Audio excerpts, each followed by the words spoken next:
18절까지 말씀입니다. 빌립보서 2장 12절에서 18절까지 말씀입니다.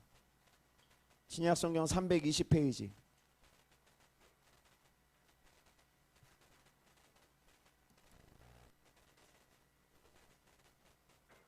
한 절씩 차례대로 교독하겠습니다. 제가 한번 12절을 읽겠습니다. 그러므로 나의 사랑하는 자들아, 너희가 나 있을 때뿐만 아니라 더욱 지금 나 없을 때에도 항상 복종하여 두렵고 떨림으로 너희의 구원을 이루라.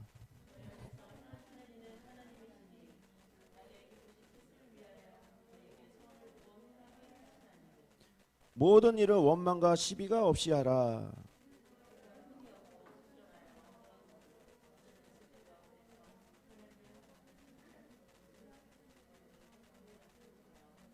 생명의 말씀을 밝혀 나의 다름질이 헛되지 아니하고 수고도 헛되지 아니하므로 그리스도의 날에 내가 자랑할 것이 있게 하려 함이라.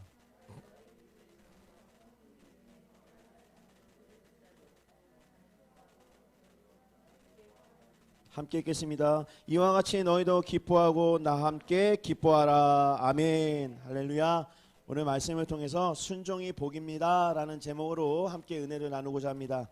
오늘 말씀을 통해서 큰 은혜와 또 응답을 받는 귀한 시간들이 되시기를 주님으로 축복합니다. 이 순종이라는 것은 믿음 생활하면은 가장 중요한 핵심적인 키워드 단어라는 걸 알고 있을 거예요. 그럼 순종이 왜 중요한가? 순종이 왜 복인가? 이것을 오늘 말씀을 통해서 우리가 함께 하나님의 뜻을 발견하기 원한다라는 거죠. 여러분, 무거운 비행기가 하늘을 나는 것을 보게 될 거예요. 그러나 우리가 볼 때는 비행기 가네, 그냥 이렇게 그냥 대수롭지 않게 생각할 수 있겠지만, 그러나 비행기가 하늘을 난다라는 것은 기적 중의 기적인 거예요. 어떻게 그렇게 무거운 비행기가 그 무거운 비행기 하늘을 날 수 있죠? 아시는 분 있어요? 우리 청소년 예배에서는 답을 딱 얘기하던데, 이야, 청소년 예배가 수준이 높아요. 무거운 비행기가 어떻게 하늘을 날죠? 양력의 원리를 이용했기 때문에 뜨는 거예요. 양력의 원리. 양쪽의 날개에 양력을 가해서, 힘의 원리를 가해서 뜰 수 있게끔 딱 비율을 맞췄기 때문에 그 무거운 비행기가 참 멋있게 뜨는 거예요. 양력의 원리가 떨어지면 그냥 추락합니다.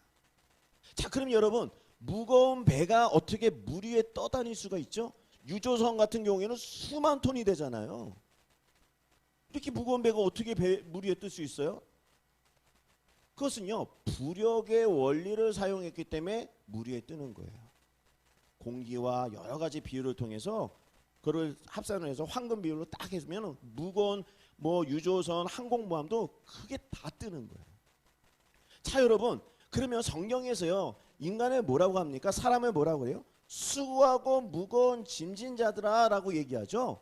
인생은 누구나 무거운 짐이 있어요. 무겁단 말이에요. 그러면 이 무거운 짐을 짊어지고 가는 인생은, 사람은 어떻게 해야 승리하고 성공할 수 있을까요? 다 가르쳐 드렸는데 밥을. 원리를 이용하면 되는 거예요. 저를 한번 따라해주세요. 원리를 이용하면 됩니다. 원리를 적용하면 되는 거죠. 그럼 무슨 원리를 적용해야 될까?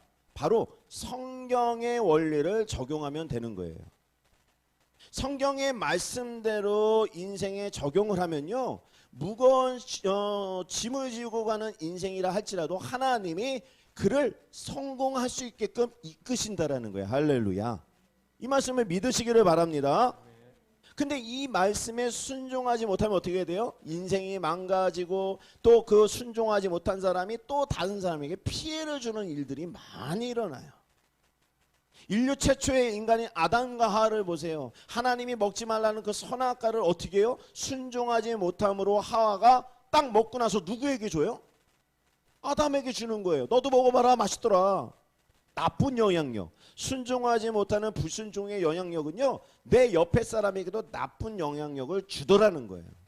그래서 어떻게 해요? 아담도 똑같이 죄를 범함으로 말미암아 하나님의 영광에 이르지 못하게 되었다라는 거죠. 자, 그 말씀이 로마서 5장 19절 말씀이 나오죠. 우리 한번 같이 읽어봅시다. 시작.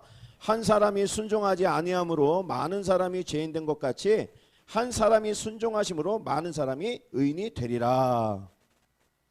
그러니까요, 한 사람이 하나님의 인도함에 순종함을 받으면 영광이 되는데 하나님 앞에 그 인도함에 순종하지 못하면 망가지더라는 거예요.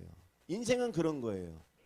하나님 인도함에 순종을 하면 성공을 하는데 인도함에 불순종하면 망가지는 게 인생인 거예요.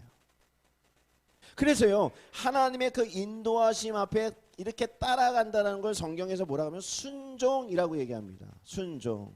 저를 따라해서요. 순종합시다.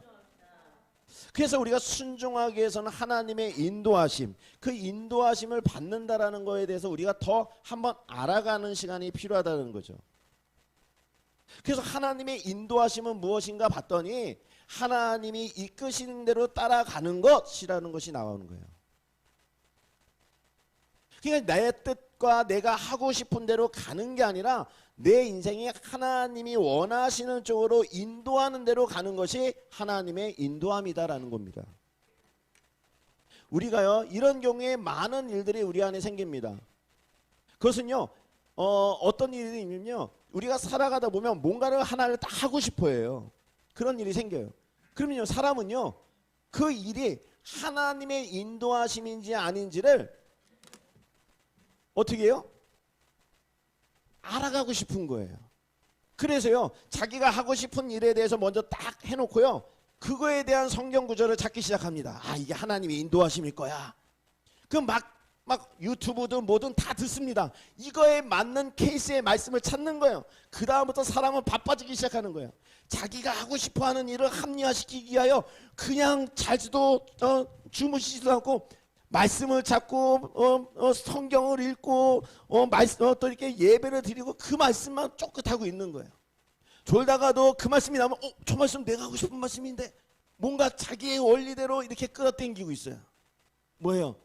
자기가 원하는 길을 하나님의 인도하심이라는 것을 합리화시키기 위하여 사람들은 이런 불순종의 길을 많이들 걸어가더라는 거예요. 저는요, 이 개척하고 이제 5년이 좀 넘었지 않습니까? 하고 나서 많은 사람들을 봤어요. 많은 사람들. 여러 사람의 신앙을 많이 봤어요. 어떤 사람입니까? 교회를 다 찾아다녀요. 여기 교회도 저거 가고 저기 교회도 가고 여기 교회도 가고 저기도 가요. 그래서 그분이 이렇게 오시는 거 나중에 이렇게 들어보면 무슨 말씀하시냐면, 제가 갖고 있는 기도 제목이 있는데 여기 교회 출석해서 기도해도 응답이 안 되고 저기 교회 기도하는데도 응답이 안 되고 근데 여기 교회에서 하니까 하나가 응답됐어요. 여기 교회는 살아있는 교회입니다. 건강한 신앙일까요? 아니죠. 그런 분들은요, 자기가 기도하다가 응답이 안 되면 그 교회 떠납니다. 나는 여기 교회에서 기도했는데 응답이 없어. 떠나는 거야. 그게 뭐예요? 자기 신앙으로 사는 사람들. 그런 사람들은요, 교회 뿌리를 못 내려요. 계속 옮겨 다닙니다. 계속. 그게 뭐예요? 그냥 나그네 같이 사는 거예요. 자기의 인생을 합리하기 위해서. 그러니까 이제 자기의 인생의 그 증거를 찾기 위해서 수많은 교회를 다니는 거예요. 저는 많이 봤어요. 정말로. 그냥 안타깝습니다. 예전에요, 한 성도님이 저에게도 이런 질문을 한 적이 있어요. 제가 사업을 하는데요, 너무 바빠요. 목사님, 제가 이 사업이 잘 돼야 하나님 앞에 더 많은 일들을 하고 더 많이 전도할 수 있는데요, 그래서 저번 주일날 제가 그 사업 때문에 주일 예배 빠졌어요. 하나님도 이해하시죠? 이제 물어보는 거죠, 목사에게. 근데 제가 뭐라고 대답하겠어요? 아니요, 성도님, 사업이 잘 되기 전에 먼저 예배자가 되세요. 전 그렇게 얘기해 줘요. 또 어떤 분은요, 자기 남편이 신앙생활을 못하게 한대요. 신앙생활을. 하나님이 없다고 비난하고 있고요, 나가면은 미친 사람이라고 취급하고 있고요. 목사님, 제가 이런 남편을 사랑해야 됩니까? 이렇게 물어보는 케이스도 있었어요. 그럼 저는 뭐라고 얘기합니까? 아니요, 성도님, 먼저 하나님 앞에 인정받는 삶을 사세요라고 얘기를 해요. 제가. 또 어떤 분은요, 하나님, 이 나라가 공산당이 되고 있어요. 교회는 왜 안 일어나는 겁니까? 왜 목사님들은 안 일어나는 거예요? 왜 이러는 거예요? 이런 질문을 많이 받았어요. 한 2년 전에. 전 뭐라고 합니까? 아니요, 성도님, 성도님부터 법을 지키세요. 법을. 코로나 걸린 거를 피하기 위해서 코로나 걸렸다고 얘기도 안 하고 병원 가가지고 진찰 받고 약 타고. 불법이란 불법은 다른 사람한테 피해 주는 건 다 본인이 다 해놓고 이 나라는 공산당이 돼가고 있다는 건 뭐 비난하면서 열변을 토하는 거예요. 이게 말이 됩니까? 본인이 법을 제대로 안 지키고 다른 사람에게 피해를 주면서 이 나라가 공산당이 되는 거에 대해서는 열변을 토하는 거예요. 자기의 모습을 복지지 못하고 다른 사람의 허물을 늦추는 거예요. 전 그렇게 얘기해요. 그래서 많이 나갔습니다. 근데 저는 후회하지 않아요. 이제까지 저는 제대로 말을 해줬다고 생각이 들어요. 목사님, 저는 믿는 자가 말씀대로 살고 한 영혼을 사랑해야 된다고 생각해요. 그런데 왜 믿는 자들은 교회만 나오면 싸우고 서로 시기하고 질투하고 흠을 잡죠? 그래서 저는 교회 안 나가요. 이런 성도님들도 있었어요. 근데 제가 그분한테 그랬어요. 성도님, 그게 아니에요. 본인부터 하나님 것을 하나님 것으로 인정하면서 하세요. 하나님 것을 인정하지 못하고 예물 생활이든 예배 생활이든 다 모든 것을 인정하지 못하면서 다른 사람을 흠잡는 거예요. 본인을 못 잡는 거예요. 그러면서 뭐 합니까? 다른 사람을 다 허물을 보는 거예요. 자기 안에 있는 틀보를 못 보고. 제가 목회하면서 큰 부흥을 얻지 못하는, 인원적으로 큰 부흥을 얻지 못하는 이유 중에 하나가 여기 있어요. 사람이 원하는 것, 그 성도님이 원하는 것을 제가 말하지 않아요. 절대 말하지 않아요. 전 이제까지 이 작은 교회를 지금까지도 목회하고 하나님이 인도해 주셔서 하고 있지만 앞으로도 마찬가지입니다. 어떤 성도님이 생각적으로 세상적으로 자기의 상황적으로 위로를 받고 싶은 말을 나에게 던지고 질문을 한다 하더라도 나는 성경적인 말씀을 줄 거예요. 그래서 이 부분에 대해서요, 성도님들 많이 나갔습니다. 그래서 어떤 목사님들은 그래요. 아유, 목사님 지혜가 필요하지. 그거 그냥 이렇게 한번 이렇게 달래주고 이렇게 기도해 주면은 그래도 이렇게 붙어서 다닐 텐데 왜 그 말을 왜 못 받아줘? 저한테 그래요. 전 못 받아줘요. 받아줄 수 없어요. 왜요? 아닌 건 아니라고 얘기해야 되는 거예요. 그래야 그분이 빨리 하나님께 돌아오고 그래야 하나님 앞에 복을 받고 하나님 앞에 서게 되는 줄 믿습니다. 아멘. 제대로 된 말씀을 들어야 되는 거예요. 그것 또한 저도 마찬가지죠. 그런 말씀 앞에 제가 준엄하게 서 있어야 되는 거겠죠. 그래서 저는 목회할 때요, 사람 목회자를 보지 말고 하나님을 바라보라고 그래요. 어떤 분은 목사님 때문에 실망해서 그 교회를 안 다녀요. 그 믿음도 이상한 믿음인 거예요. 아니, 목사님 보고 교회 생활했습니까? 하나님 보고 했잖아요. 목사의 연약함이 있으면 그 목사를 위해서 기도할 줄 알아야죠. 엘리 제사장은 그렇게 타락했어도요, 사무엘 선지자가 하나님을 못 만날 때 중개 다리 역할까지 했어요. 여러분, 우리가 믿음의 생활, 순종한다는 생활은요, 자기의 생각을 내려놓는 걸 얘기합니다. 하나님의 인도하심이라는 것은 자기의 뜻과 자신의 계획대로 이끌어가는 거지, 절대 내 생각과 내 주장과 내 환경에 대한 것을 하나님이 원해서 그쪽으로 끌고 가지 않는 분이라는 거예요. 제가 그걸 말씀드리고 있는 거예요. 그래서 빌립보서 오늘 2장 13절 말씀이 아주 중요한 핵심적인 말씀입니다. 우리 한번 같이 한번 읽어볼까요? 시작. 너희 안에서 행하시는 이는 하나님이시니 자기의 기쁘신 뜻을 위하여 너희에게 손을 두고 행하게 하시나니. 아멘. 우리 안에 행하시는 이는 하나님이시다. 이게 무슨 뜻입니까? 이 말을 해석해보면 이렇게 나옵니다. 우리 안에서 활동하고 계신 분이 바로 하나님이 되신다라는 거예요. 할렐루야. 우리 안에 계시는 분이 하나님이시다. 근데 그분이 어떤 일을 하시는가? 지금 내 안에서 작업을 하고 있고 계획을 하고 있다라는 거예요. 그러면 무슨 활동을 하고 있고 그분이 내 안에서 어떤 일을 하고 있는가? 봤더니 하나님이 지금 여러분들 속에 들어가셔서 하나님의 계획을 할 수 있도록 한다라는 거죠. 후반절에 자기의 기쁜 뜻을 위하여 너희에게 소원을 두고 행하게 하시나니. 자, 여러분, 우리가 믿음을 갖는다라는 건요, 한 가지 로망이 생깁니다. 믿음을 생기고 예수님을 영접하고 하나님 나라에 가는 것을 우리가 받게 되면, 야, 내 인생은 이제부터 잘 됐다라고 생각하는 사람들이 많이 있어요. 야, 내 인생이 풀렸구나, 내 인생이 잘 되는구나, 형통하구나. 그러나 여러분, 오산입니다. 우리가 생각과 반대로 가요. 왜요? 오히려 내가 믿음을 가짐으로 생기는 일은 뭐냐면 충돌이 생겨요. 갈등이 생겨요. 내가 예수님을 믿기 전에는 내 뜻대로 살았거든요. 내 안에서 주장하는 것은 내 생각과 마음이었어요.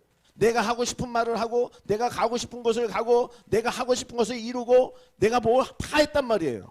아무 거리낌 없이. 근데 예수님이 나를 구원하여서 나를 구원하셨다는 그 사실 때문에 내가 믿음을 받아들이는 순간 내 안에 성령이 계심으로 내가 이렇게 가고 싶은데 주님은 뭐라 그래요? 너 그렇게 하지 마라. 나는 주일날 예배 해가지고 뭐 놀러 가고 싶고 뭐 하고 싶은데 너 예배 지켜라. 나는 내가 막 호의호식하고 막 하고 싶은데 너 가난한 자가 있지 않냐? 계속 충돌되게 만드는 거예요. 누가요? 하나님이 내 안에서 일을 하시는 거예요. 내 뜻대로 살지 못하고 하나님의 뜻대로 살게 하기 위하여 손을 주고 하나님이 이끄시더라는 거예요. 인도하시더라. 할렐루야. 믿음이 있는 사람은 이런 기도 제목 많이 합니다. 내가 하나님의 인도함을 받고 싶어요 라는 기도 제목 많이 올려요. 그 말은 곧 무엇이냐? 하나님의 인도함을 받는다라는 건요, 이제 내 뜻대로 사는 것이 아니라 내가 생각하지 못한 길을 하나님이 나를 이끌지라도 내가 그곳에 순종하겠다라는 말이거든요. 그게 하나님의 인도함이에요. 여러분들 이 신앙의 인물들을 보면요, 수많은 사람들이 하나님의 인도함을 받았어요. 어떤 사람은 복음의 전도를, 어떤 사람은 섬김을, 어떤 사람은 교회 세움을, 여러 가지 자기 안에 일어나는 성령의 역사와 계획과 행하시는 일들로 자기가 이전에는 생각하지 못했던 일들을 바꿔가더라는 거예요. 최근에 한 권사님이 저에게 시간이 되시냐고, 그래서 예 권사님 제가 오늘은 좀 바쁘고 다음에 좀 만났으면 좋겠습니다. 그래서 만났어요. 권사님이 이제 만나 뵙고 자녀분들하고 같이 오셨는데 그 권사님이 헌금 봉투를 이제 2개를 준비를 하신 거예요. 2개 준비하시면서 저희 권사님 아니시죠? 근데 이렇게 드리면서 뭐라고 권사님이 그러면 목사님 하나님의 심부름 때문에 왔어요 라고 얘기하더라고요. 하나님 심부름 때문에. 그게 무슨 심부름입니까? 그랬더니 하나님께서 기도하는데 저에게 말씀하셨어요. 목사님 이런 일을 위해서 이 예물을 쓰고 이런 일을 위해서 이런 예물을 쓰라고 각각 주셨어요. 이런 얘기를 하는 거예요. 그러면서 쌀을 큰 2포대를 또 갖고 오신 거예요. 이것은 또 이 목사님 가정에 또 이렇게 쓰시라고 주셨고 이것은 또 그 목사님 가정에 쓰라고 주셨어요. 저는 그 말씀을 듣는데 그 권사님이 그런 예물과 그런 것들을 해서 제가 뭐 그걸 뭐 이게 그분이 뛰어나다는 것이 아니라 말씀하는 그 자체에 저는 정말 뭐라 그럴까요? 압도될 수밖에 없었어요. 압도될 수밖에. 하나님 심부름 때문에 왔습니다. 하나님 심부름. 저는 지금도요. 제가 목사지만 제가 그런 마음을 가지고 물론 하나님의 심부름으로 내가 사역을 하고 이런 일이 있지만 정말 저는 그런 사역을 해본 적이 있는가라고 되돌아볼 때 부끄럽더라고요. 권사님 하나님 심부름 때문에 왔어요. 제가 칭찬받을 건 없어요. 하나님이 주셨기 때문에 또 심부름을 시키는 거예요 라는 거예요. 여러분 이게 뭘 말합니까? 자기의 생각으로 하는 것이 아니라 내 안에서 주장하시고 행하시는 일들을 하나님이 하고 있다는 것을 보여주는 거예요. 할렐루야. 이게 정확한 증거입니다. 유아실에 지금 쌀포대 2개 크게 있어요. 여러분 믿음의 조상 아브라함을 생각해 보세요. 아브라함이 태어나자마자 하나님 나는 며칠날 내가 몇 살이 되면 내 본토 집자 아비 집을 떠나서 하나님이 계획하신 그걸로 나는 나가고 싶어요 이렇게 주장했을까요? 아니요. 어려서부터 태어나서 눈을 감아도 동네가 어딘지를 훤히 아는 잘 사는 자기가 편하게 사는 동네에 있었어요. 부족함이 없이 살았고요. 다 좋게 살았단 말이에요. 근데 하나님이 갑자기 아브라함에게 들어와서 너 본토 집자 아비 집을 떠나라. 너를 믿음의 조상 하늘의 별과 같이 땅의 모래와 같이 너를 후손이 잘 되게 해서 너를 내가 번성케 하겠다. 안에서 주장한 거예요. 그래서 아브라함이 어떻게 합니까? 그 주장함에 설득을 당해서 나간 거예요.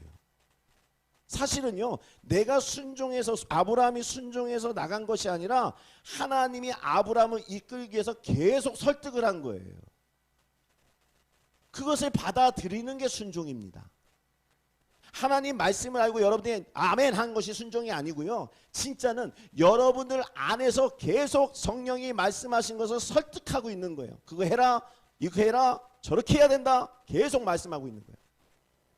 그래서 사도 바울이 뭐라고 합니까? 이런 말씀하죠. 내 안에 생명의 법과 사람의 법이 싸운다고 얘기하죠. 사망의 법.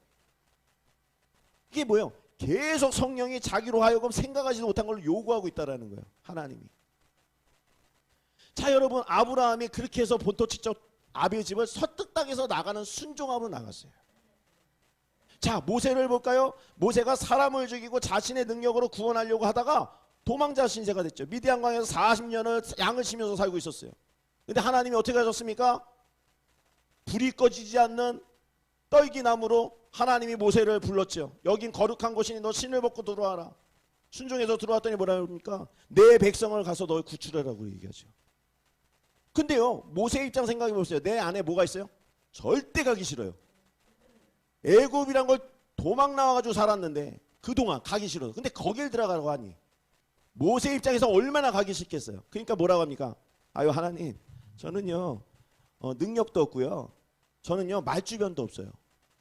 저는 가기 싫어요 라고 얘기한 거죠. 근데 하나님이 어떡합니까? 설득하죠. 그래서 너를 위해서 아론을 준비했어. 말주변을 설교를 잘하는 아론도 준비했고, 너 능력이 없어? 내가 지팡이를 줄게. 던져봐. 뱀으로 변하고 능력을 주잖아요. 손을 집어넣었다가 문둥병에 걸렸다 다시 묶으면 다시 고쳐지고 보여주잖아요. 뭐 하는 거예요? 설득하는 거예요. 모세를 설득하는 거예요. 근데 그때 어떻게 합니까? 모세가 네 알겠습니다. 그 설득을 당한 게 뭐예요? 순종이라는 거예요. 다윗을 볼까요? 다윗이 하나님 말씀에 순종하였어요. 설득당했어요. 그래서 나가가지고 골리앗을 무너뜨린 거예요. 만군의 여호와의 이름으로 내가 너를 무찌르겠다 했는데 어떻게 됐어요? 어떻게 됐어요?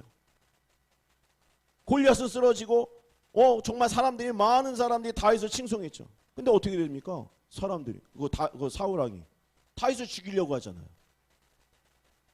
자기의 뜻은 그게 아니었거든요. 근데 하나님이 뜻한 대로 설득을 해서 가니까 다윗은 그 설득대로 온 거에 순종이었어요. 근데 여러분, 여기서 중요한 게 있어요. 여러분들이 말씀 앞에 순종하면 복을 받는다고 얘기하죠. 오늘 말씀의 제목도 복이었죠. 그런데 잘 생각해 보세요. 순종하면요 더 어려워져요. 정확하게 얘기해요. 말씀에 순종을 하면요 상황이 어려워집니다. 왜 어려워지는지 아세요? 자, 그러면 우리 성경 인물 한번 다시 한번 리스트를 봅시다. 아브라함이 본토 직접 아비 집을 떠나라 할 때 설득당해서 순종해서 나왔더니 낯선 길이야. 수많은 어려움이 있어. 모함도 많이 당하고 죽을 뻔한 고생도 많이 해. 순종했는데. 우리 순종하면 잘 돼야 되잖아요. 자, 그럼 우리 모세를 볼까요? 모세 순종해서 애굽으로 들어갔어요. 이스라엘 백성들을 구원해냈단 말이에요. 구출해냈어요. 근데 어디로 가요? 먹을 것도 없는 광야로 들어가 버렸어요. 순종이. 자, 여러분, 사도 바울을 볼까요? 사도 바울이 다메섹 도상에서 주님을 만나 순종하였어요. 바뀌었단 말이에요. 이후에 순종했더니 어떻게 해요? 자기가 갖고 있는 모든 환경을 내려놔야 되고요, 사람들에게 비난의 거리를 들어야 되는 그러한 인생을 살게 되는 거예요. 아브라함도 그랬고 모세도 그랬고 다윗도 그랬고. 다윗은 도망자 신세가 됐잖아요. 순종하는 순간. 순종하면 어려운 거예요, 여러분.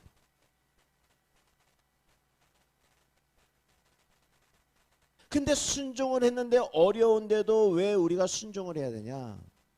그 어려운 상황에서 하나님이 놀랍게 지켜주십니다. 할렐루야. 진짜 하나님을 만나는 거예요. 그 자리에서.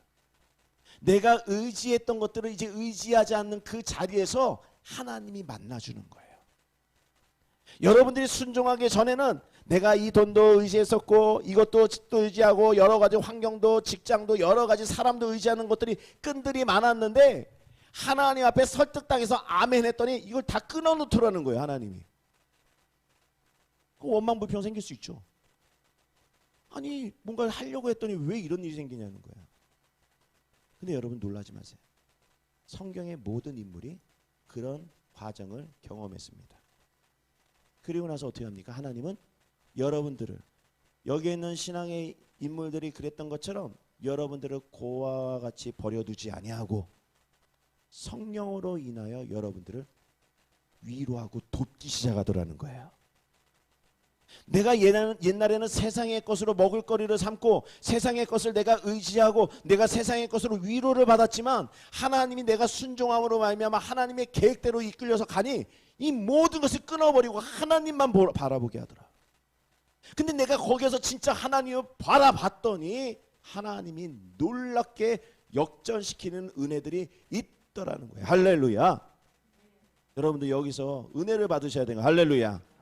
여러분들 순종하는 그 과정이 있을 수 있죠. 근데 어려움이 있단 말이에요. 그러나 그것을 전혀 이상하게 생각하지 마세요. 당연한 절차고 당연히 하나님이 은혜 주는 과정이라는 거예요. 할렐루야. 이럴수록 여러분들 그 앞에서 하나님을 더 바라보고 하나님을 인정하는 삶을 사셔야 된다는 겁니다. 바로 여기서 꺾이면 안 되는 거예요. 그래서 16절 말씀이에요. 우리 16절 말씀 한번 빌립보서 2장 16절 읽어봅시다. 시작. 생명의 말씀을 밝혀 나의 다름질이 헛되지 아니하고 수고도 헛되지 아니하므로 그리스도의 날에 내가 자랑할 것이 있게 하려 함이라. 아멘. 자, 이게 무슨 말씀이에요? 내가 하나님 앞에 설득당하여 순종하였더니 하나님께서 어떻게 합니까? 자랑할 것이 있게 만들었다. 순종하지 않는 신앙생활, 내 노력으로 되는 신앙생활, 그런 모든 것들은 하나님 앞에 자랑거리가 하나도 없어요. 제가 그랬죠. 윤석열 대통령이 복음 안에 있어서 어떻게든 내가 뭐 천국 같고 지옥 같이 내가 알 수는 없지만 지금 그 마지막을 하나님 아시겠지만 만약에 하나님이 윤석열 대통령에게 은혜를 줘서 천국 가는 그런 은혜가 있다면 하나님이 윤석열 대통령 나중에 하나님 나라에 딱 보면 뭐라고 대답할 거예요? 아유 윤석열 대통령님 오셨습니까? 라고 부를까요? 절대 세상에 호칭 안 부릅니다. 그죠? 내 종아라고 얘기하겠죠. 내 자녀라고 얘기하겠죠. 세상에 호칭 절대 안 씁니다. 여러분들이 세상에서 부하거나 잘하거나 그거 전혀 하나님하고 상관없어요. 그냥 다 부스러기예요. 하나님은 뭘 보는 거예요? 자랑할 걸 보는 거예요. 뭘 자랑하냐? 내가 없을지라도 하나님 바라봤던 그 시간이 하나님 앞엔 자랑이 돼야 되는 거예요. 할렐루야. 내가 없어도 같이 나누는 시간들이 있어야 하나님 앞에 자랑이 되는 거예요. 한평생 내가 전도로야 한 영혼 세운 것이 하나님 앞에 자랑이 되는 것이고요. 여러분들이 신앙생활 하면서 교회를 세우는 것이 하나님 앞에 큰 자랑이 되는 겁니다. 할렐루야.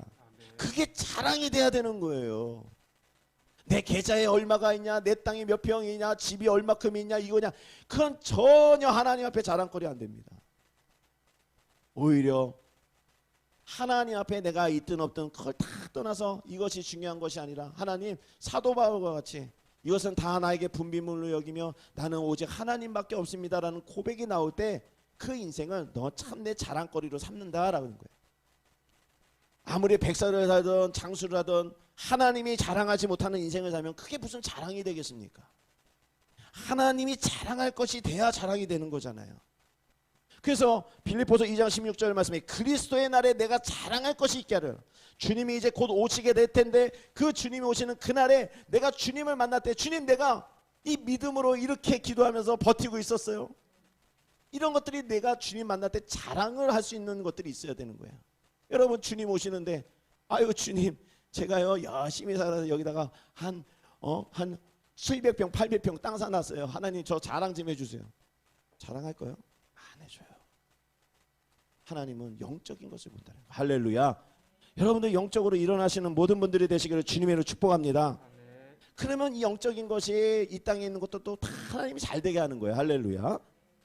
이 시대가 악함으로 여러분들이 이제 이 세상에 휩쓸리지 않기를 주님이 말씀하시는 거예요. 빌립보서 2장 15절 말씀이죠. 우리 한번 같이 읽어봅시다. 시작. 이는 너희가 흠이 없고 순전하여 어그러지고 거스르는 세대 가운데서 하나님의 흠없는 자녀로 세상에서 그들 가운데 빛들로 나타내며. 아멘. 이 세상이 어떤 세대예요? 딱 얘기하죠. 어그러지고 거스르는 세대다.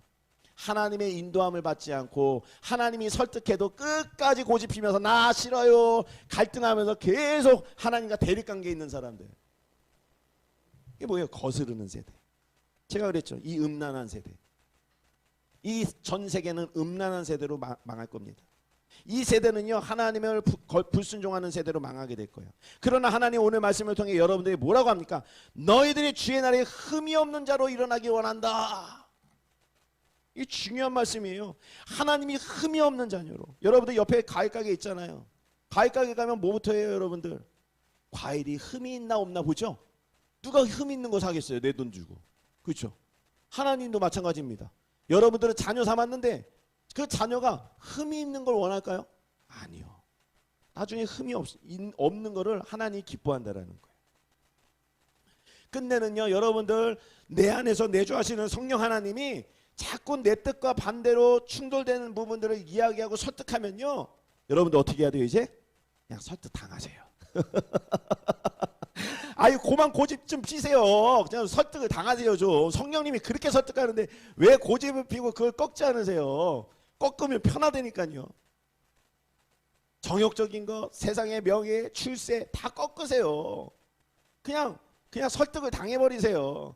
근데 설득을 당한 분들은요 성경에 보니까 다 잘 됐어요. 할렐루야. 저를 한번 따라해서요. 설득 당합시다. 하나님의 설득을 당합시다.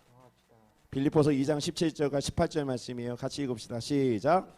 만일 너의 믿음 재물과 섬김 위에 내가 나를 전제로 드릴지라도 나는 기뻐하고 너희 무리와 함께 기뻐하리니 이와 같이 너희도 기뻐하고 나와 함께 기뻐하리라. 아멘. 하나님 말씀하신 거예요.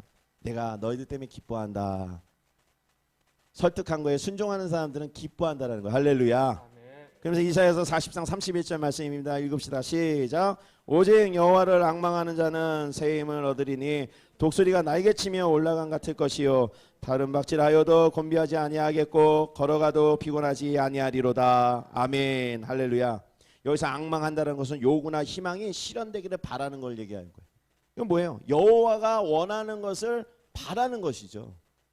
자, 이제 말씀을 맺도록 하겠습니다. 우리가 믿음 생활을 통해 어떤 일이 벌어져요? 주님이 우리 안에 들어옴으로 말미암아 충돌되는 일들을 한다는 거죠. 나는 육신의 일을 이걸 하고 싶은데 주님은 그걸 하지 말라는 거예요. 설득하고 있어요. 계속 낯선 길로 나를 인도하는 거예요. 너 그런 상황에서 예배해라. 욕먹어도 예배해라. 너 욕먹어도 전도해라. 욕먹어도 섬겨라. 욕먹어도 교회 나와서 헌신해라. 여러 가지 내가 가지 않는 길들을, 욕먹을 수 있는 길들을 요구하는 거예요. 근데 여기에 내가 아멘으로 순종하여 그 길을 가면 내가 욕먹을 것이 아니라 하나님이 더 지켜주시고, 오히려 독수리 날개쳐 올라가듯이 그 앙망하는 자들, 여호와의 은혜로 살고자 순종하는 자들은 더 하나님이 뭐라고 얘기합니까? 곤비하지도 않고 피곤하지도 않게 하더라라는 거예요. 할렐루야. 여러분들 이 복을 받으시기를 바랍니다. 아브라함이 순종하여 큰 믿음의 조상으로 복을 받았던 것처럼 여러분들 이제 순종이라는 개념은 여러분들 마음속에 내면 안에서 하나님이 설득하시는 그 설득에 대해 이제 그냥 고집을 꺾는 것이 순종이더라. 그 순종을 통해 하나님은 반드시 잘 되는 인생을 만들어 주더라. 할렐루야. 아멘. 반드시 여러분들이 이 순종이 복이라는 것을 아시고 끝까지 승리하시는 모든 분들이 되시기를 주님의 이름으로 축복합니다.